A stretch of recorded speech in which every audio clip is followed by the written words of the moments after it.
Mr. Vice Chairman, I would like to divide this problem into two broad aspects. One is a law and order problem. Once we abridge the constitution and alter the fundamental rights, then it is almost an invitation to people take up the challenge. I may tell this house through you that if one feels very strongly and very sincerely about anything, he is expected to take or be cognizant of the consequences. Therefore, let us not look at this problem merely as a law and order problem, but as a problem, as my friend Mr. Bhupesh Gupta has put it, which ought to be solved in the political sphere to get a political solution. For that, may I, with your permission, put to myself one question: what do I gain by standing alone in this house, expressing an unpalatable thing, knowing fully well that if I were to give up that unpalatable thing, you would take, every one of you would take me into your hearts? What do I get by standing aloof and alone? You should understand that psychology behind that stand. Please do not think I am pressing for it for the mere novelty of it. There is frustration, a very intense and very growing one, among a section of people of my part, who definitely feel that the present political setup, the federation, is not going to deliver them the goods, and that is why, after having had the experience in this federation, not only the members of my party but members outside my party too feel that unless something radical is thought of, unless some new kind of political setup is created, this federation is not going to stand the strain and stresses of the times.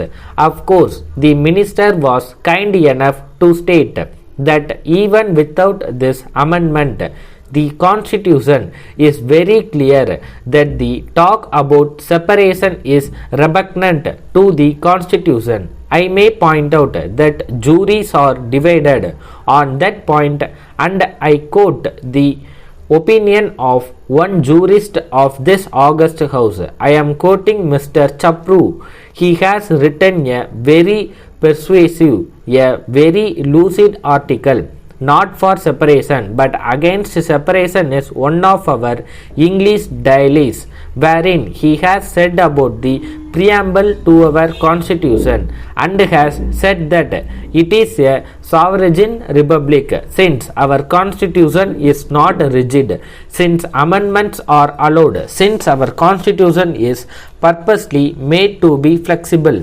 Even an amendment to the preamble can be brought forward. Therefore, it does not matter much whether, as the minister has stated, the talk about separation is repugnant to the constitution, or as the jurist has pointed out, it is open to question. Apart from the constitution, it is a matter of conscience. You should think, every one of you in this house should think, as to why a particular section in this country feel in a way diametrically opposition to what everybody else feels. We could not have been peculiarly brought up in a different way. We could not have been unaware of the good influence that was being inculcated in this country for the past 40 or 50 years. We heard Mahatma Gandhi talk about the Great Bharat. We have heard with thrill, as most of you have heard, about the oneness of this country. And yet, why is it that some of us feel that the present political setup of such a federation makes the state become almost like a colony? Why is it that we should feel in that way? Dear sir, some time back, the Indian Airlines Corporation conducted successful proving flights to Cochin and other airports in the south. The public were and are still hoping that Indian Airlines Corporation would be introducing their being service to Bombay and Madras from Cochin. The existing flight is inadequate. The Boeing aircraft is specifically designed to operate from runways with a length of 5,000 feet. I also gather that Indian Airlines Corporation is contemplating introduction of a Boeing service from Bombay to Thiruvananthapuram instead of Cochin. The reasons being that there are port trust cranes around the airport in Cochin projecting to a height of 200 feet and that the runway is not able to take the full weight of the Boeing aircraft. There is very great demand for seats to Cochin from Madras and other southern stations. It would be advisable for Indian Airlines Corporation to introduce direct non-stop Boeing service between Madras and Cochin. This service will ease a lot of pressure on the other flights going to Cochin through pressure on the flight points in the southern region. Further, since the obstacles of introducing Boeing service to Cochin and Coimbatore can be overcome by implementing the suggestion given above, this can be a forerunner for Indian Airlines Corporation to start a Boeing service to Cochin both by the clockwise and anti-clockwise route.